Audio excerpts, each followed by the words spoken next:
Toe, take one. Trevor Bouwer, saam met ons ken jou kunstenaar in die Potgooi Ateljee hier by MielieFM. Maat, baie welkom. Dankie dat jy 'n tydjie gemaak het om saam met ons te kom gesels vandag. Nee, baie dankie dat julle my hier het. Dit is baie lekker. En ons gesels net vandag oor jou. Ja, hoop Ja. ek, ja. Ek gaan nie 'n lang gesprek wees. Nee man, Trevor sê nogal so ewe, hy het nie geleer vir die toets nie.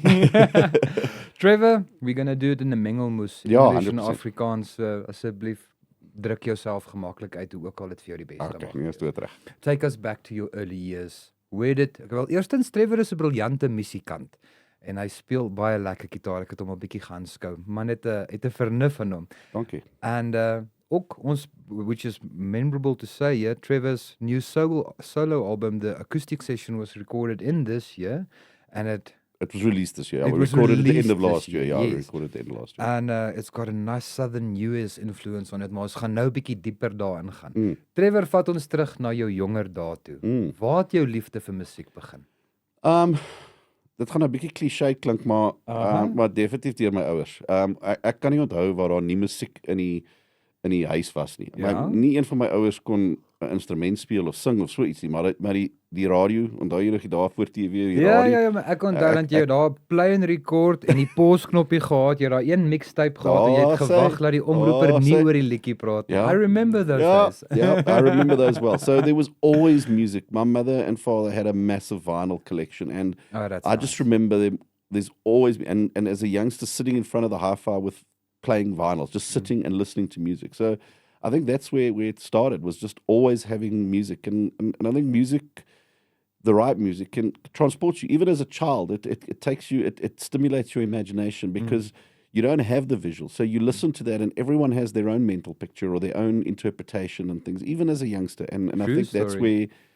where it really came from, was just that Dit hou influence. vas aan jou van so jong ouderdom. Ja, verseker, want ja, dit beïnvloed jou. And that's where that whole I suppose again, cliche of that the soundtrack of your life comes from. Is, I mean, if music's one of those few things in my life, and I think in most people's lives, that we can sit here now and suddenly a song comes on and it can take you 20 years back straight away. You can remember exactly where you Waar jy were, die eerste keer who you gehoor were het. with. Ja, Ja, jy kan alles presies onthou en ek dink daar's bitter min goed wat daai invloed op jou lewe het, jy weet, so. I second that completely. Eintlik, ek kan so ver gaan om te sê ek het 'n nostalgie wat ek met jou kan deel. I was driving with my dad when I was a young little toddler, like something like that, and I remember this song came on the radio. If there's a man on the moon, can you?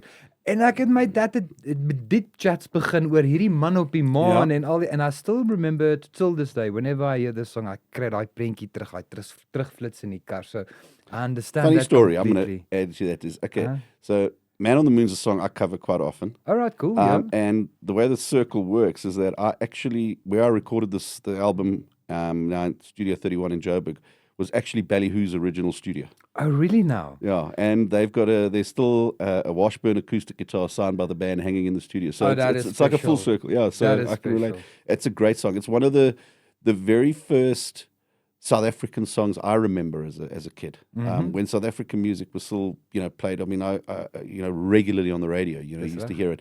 But Man on the Moon's been around for, I mean, that's part of my fabric as well.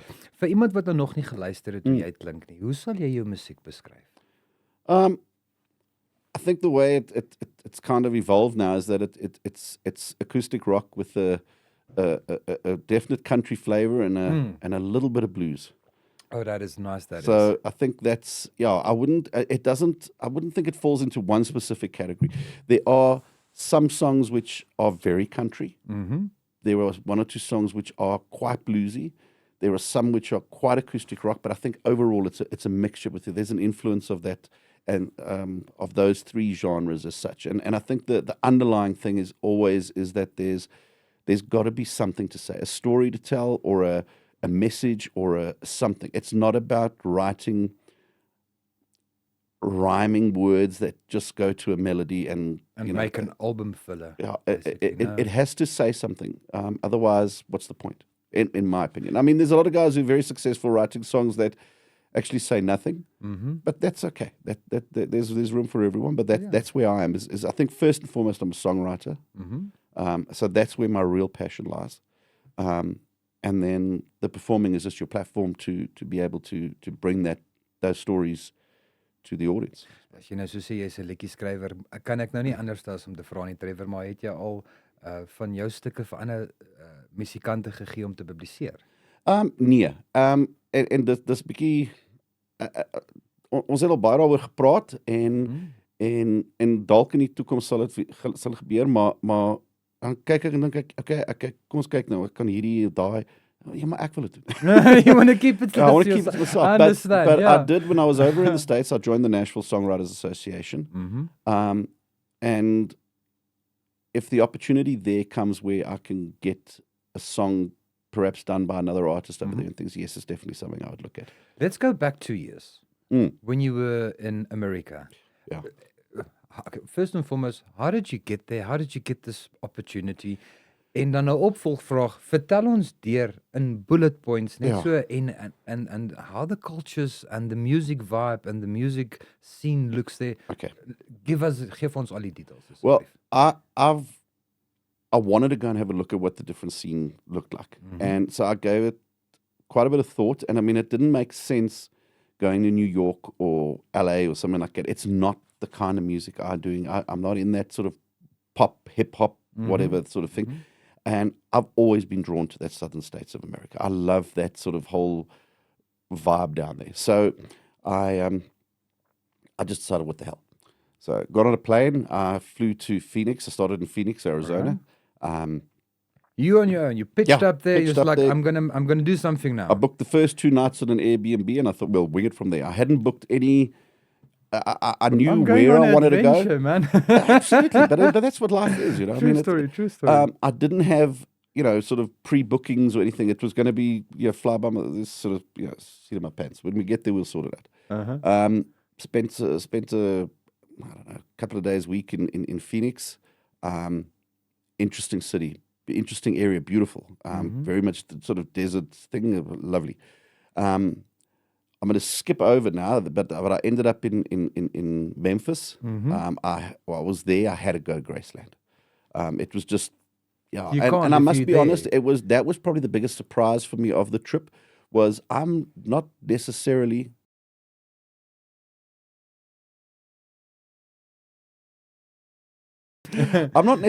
the biggest Elvis fan, but I understand and I appreciate what his contribution was to music. But going there was almost like a spiritual experience. I think it was going in there, and I think it hit me. Literally going into the house you divided into small groups of about 8, and you've got a tour guide that takes you. And I was with 7 other Americans, and the tour guide and I were chatting before the time and things like that. And when we got there, he said to me, "Just wait," and he took the rest of the party in, and he said to me, "I'm going to close the door. You open it and walk in." And I was like, "Okay, cool." As I opened that door, I thought, how many times did Elvis touch this door handle? And that was where I think the penny dropped. And just going through that experience of seeing that incredible home and the history that goes in that home, and then, going to the sort of memorial area where him and his family are buried, and just I sat there for quite a while, actually, just reflecting on life, and look, it was incredible. The music scene in Memphis was just that shift now to that sort of country where you can start feeling the blues influence coming in there. Walking down Beale Street, the smells and the vibe that was in there was just a little bit different to what I'd gone. And then from there I went to New Orleans, which was absolutely incredible, very jazzy and bluesy. It was unbelievable. But again, to walk into, they got these sort of walking trails through the city. That takes you to different museums and to different venues and things like that. To go and stand and be closer than you and I are now to B.B. King's guitars. Oh man, that's special. To be able to touch a drum set played by ZZ Top. That sort of vibe. It's just. I know it sounds dramatic, but it's spiritual. If music is your passion, it's a spiritual adventure. I second that completely. Yes. And from there, I went to Texas. I went to Austin, which is they advertise themselves as the rock capital of America, and very, very rock orientated, brilliant. But in between all of that was Nashville, and I think I spent a morning in Nashville, and I realized I'm in love. This is as close as I'm ever going to get to paradise. I mean, it was just. Why do you say that? Because the whole city is based on music, and it's the style of music, the kind of music, that country acoustic rock vibe that I love. Walking down Broad Street, which goes right through the middle of Nashville, it's probably the most iconic street in Nashville. And then just on the side streets, there must be between 200 and 300 venues. Okay, Wow. that open at 9 o'clock in the morning. The live bands start at 10. Oh, so they got like an hour just to quickly clean up, man. Maak vinnig skoon, jy begin dit Yeah, nou. so I don't know, yeah, and then every hour a new band comes on, and that goes on till 2, 3 o'clock in the morning, and it's everything from Wow. places, and I literally mean the size of your studio here, where there's a guy in the corner playing an acoustic, to 3-level stage venues, Wow. and it's just music everywhere, and all of them have got these big windows that open up. So walking down the pavement, you're hearing the music, and and every corner's got a busker on, and every guy walking past you's got his guitar on his back or got something. It's just music, and I think what goes along with that is the food. True story. It was, It makes it a I understand festival. why Americans are bigger. I certainly understand why they have a weight problem, because, oh man, yeah. So when I was sitting in a lot of the pubs and restaurants, it wasn't going just for burgers and things. I wanted to eat the stuff that was kind of indigenous to that area, and I ate some interesting things. It's great food.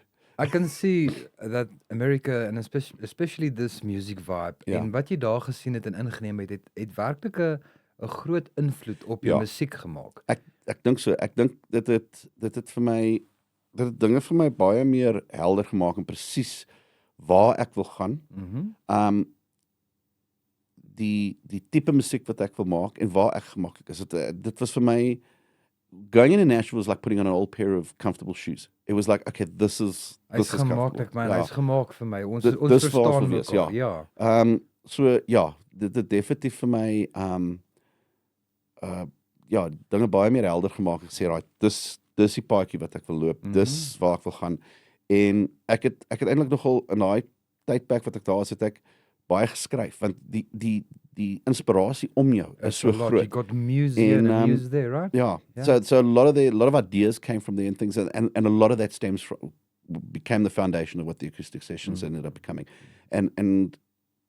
But yeah, it really was an incredible journey, and it's one I'm going to be doing again in the next couple of months. So Wens jou alles die beste van dit toe.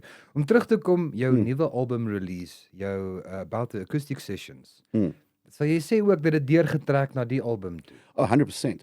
I think that a lot of the sound and the influence, as far as that goes, is definitely influenced by the trip. But a lot of the songs were influenced or inspired by the trip.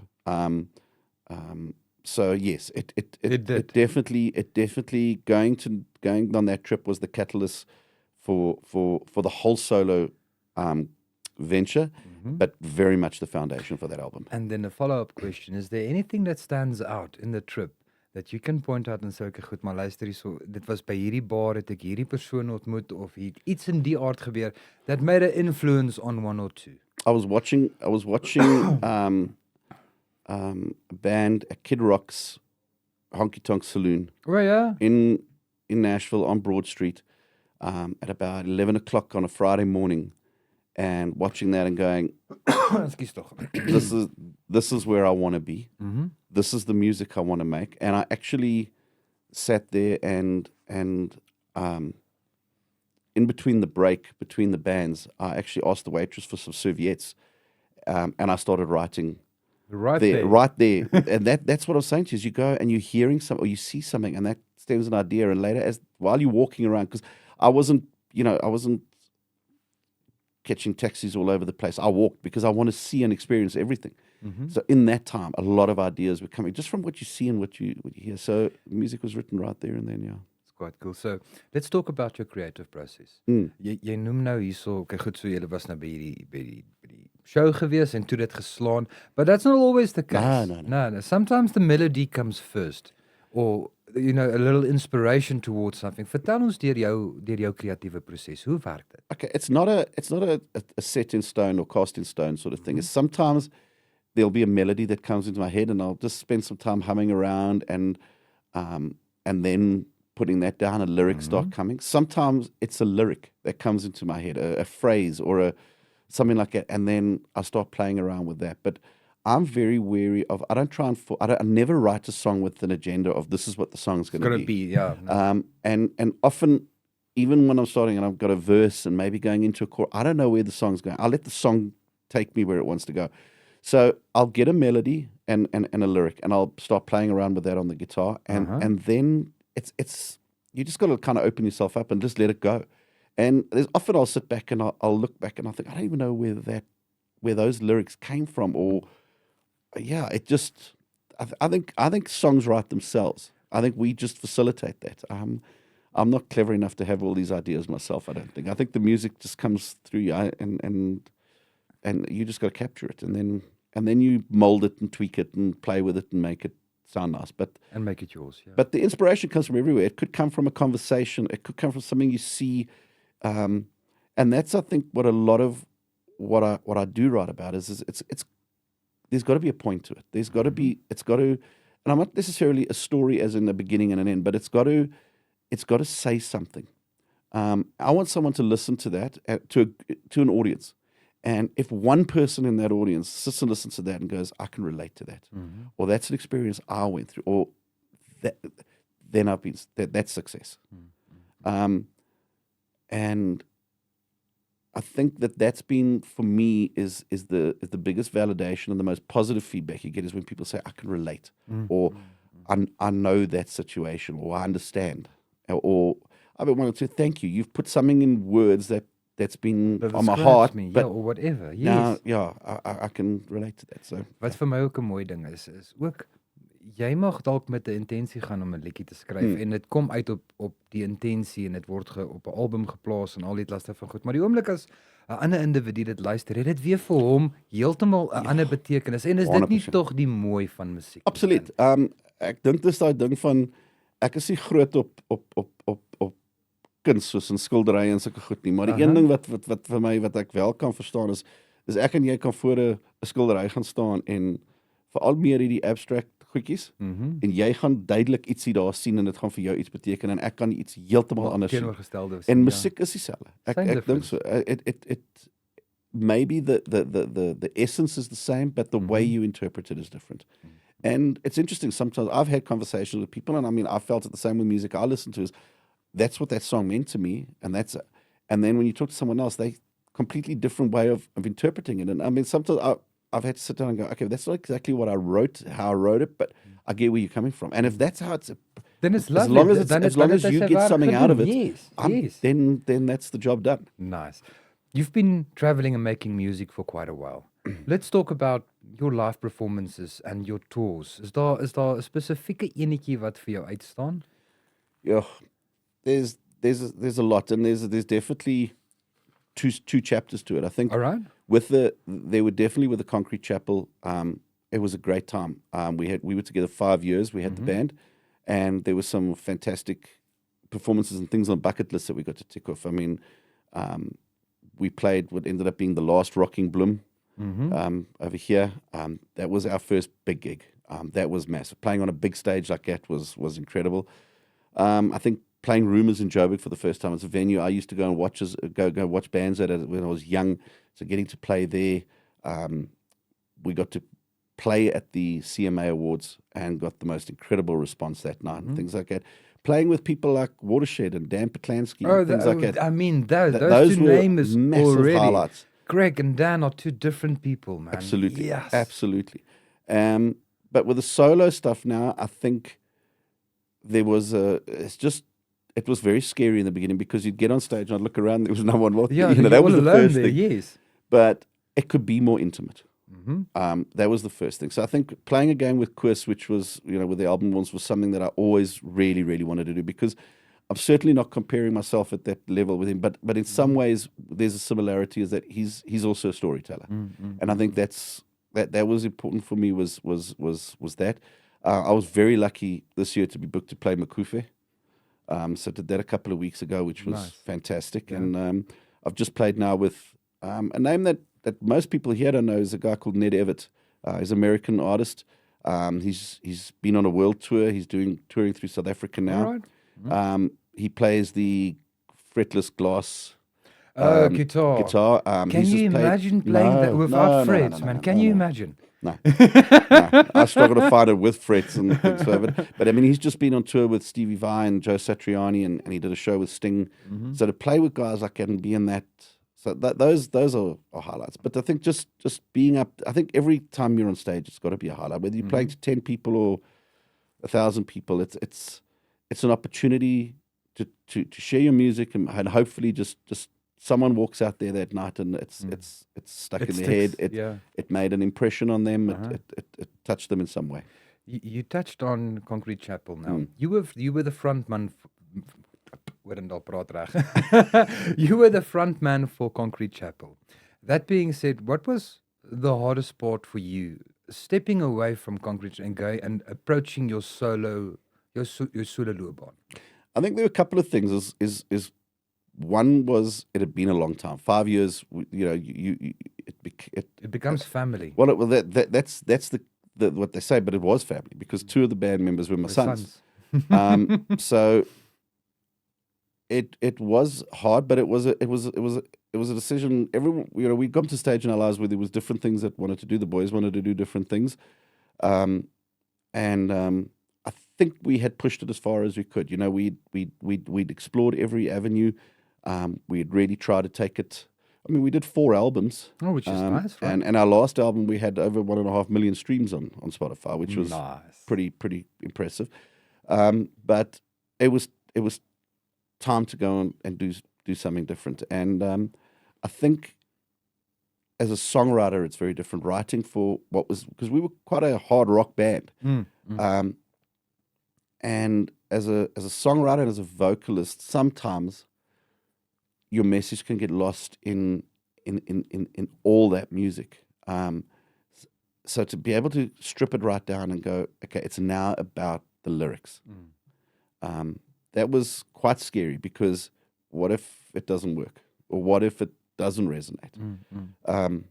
But fortunately it has. So, It has. But it was scary. It was a difficult time. But I think the timing was right and it was the right thing at the right time. Let's come back to your new album. Studio time. Talk us through the process of creating this album in studio. Who was the producers? Who was the studio? How was that experience? Vertel ons alles. I love the studio. All right. It's my happy place. I love being on stage, but if you gave me the option, I'd probably go to the studio before I go on stage. I love that. Each to their own, right? That Yes. process. So we're very fortunate that over the last probably 4 years or so, we built a very strong relationship with Merrick Kyle and Ruan Rabi up at Studio 31 in Johannesburg.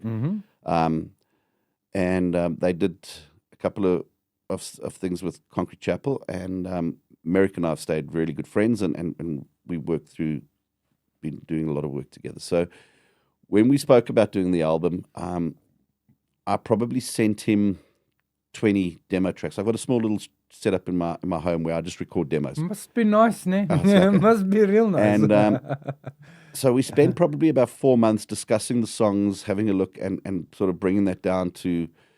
We were going to try and bring it down to about 12 songs. We ended up with 18 that we went into the studio with. So as a producer, he knows me for a long time, and he knew the songs already by that stage. So we went in, and we recorded, I think, 16 tracks, of which we then 1 or 2 fell by the wayside. That just didn't quite live up to the expectation, I suppose, or just didn't quite fit. But we ended up with this body of work that I was really happy with, and then him and Ruan spent their time doing the mixing and the mastering on that, and what came out of that was, I think,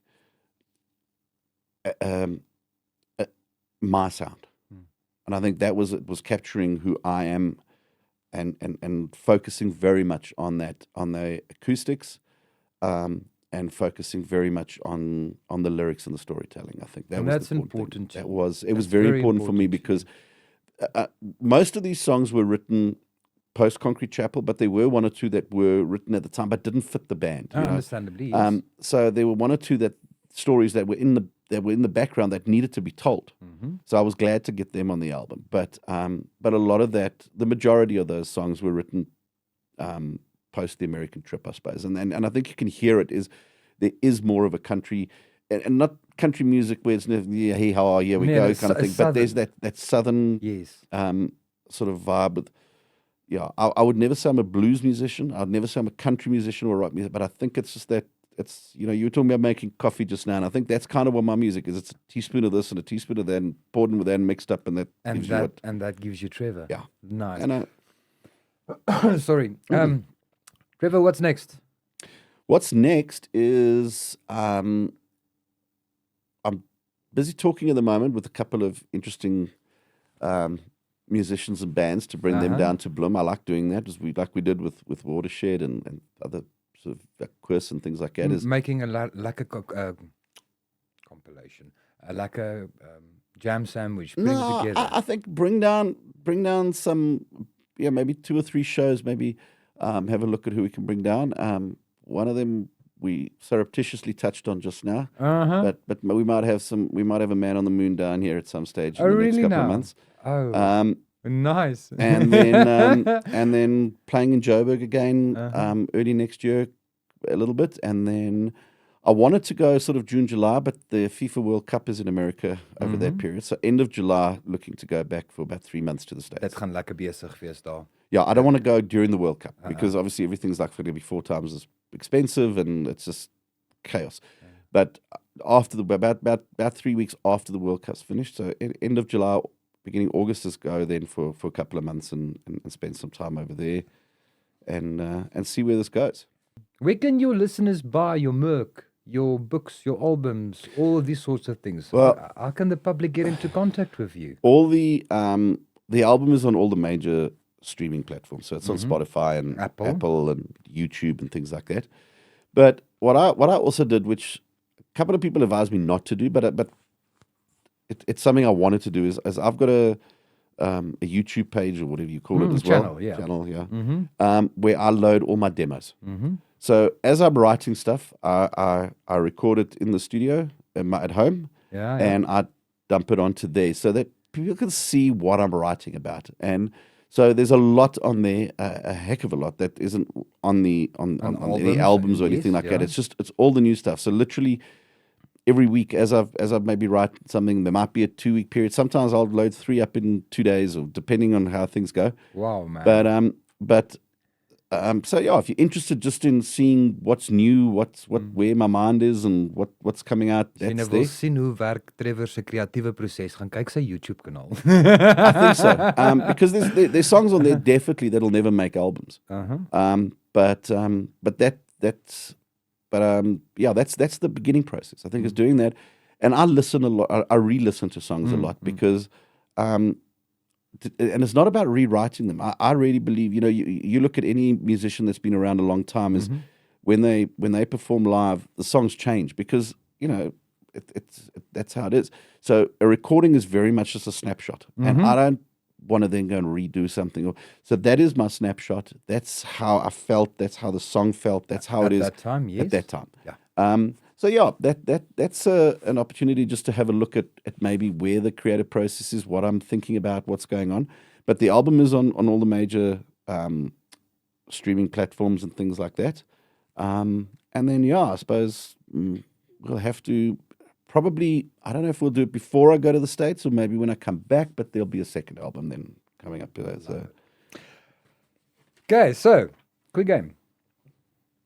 Quick fire round. Pick one. Coffee or tea? Neither. Night shows or huge shows? Major shows? I like the intimate stuff.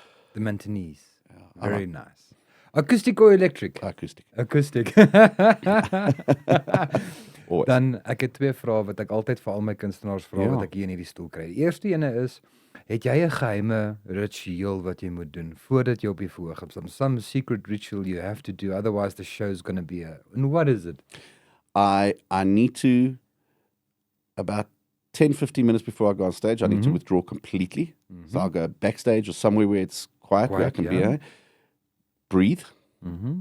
I have a double shot of Kahlua because that does help with the voice. En And if it doesn't, I'm sticking to that story.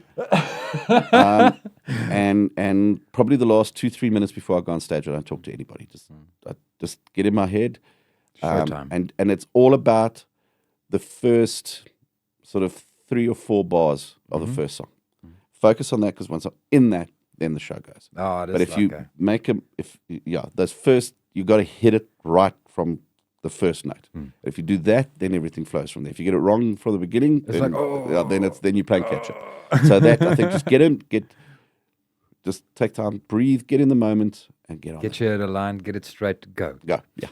En dan my slotvraag, of my voorslotvraag, ekskuus tog, is as dan 'n jong individu, aspirerende, up-and-coming artist, band, solo performer, watching this now, would you have one piece of advice to give to them? Yeah. What would that be? Try not to listen too much to what people tell you. There's so much, particularly in the South African music industry, there's an incredible amount of negativity. There's an incredible amount of obstacles. There's a lot of gatekeeping.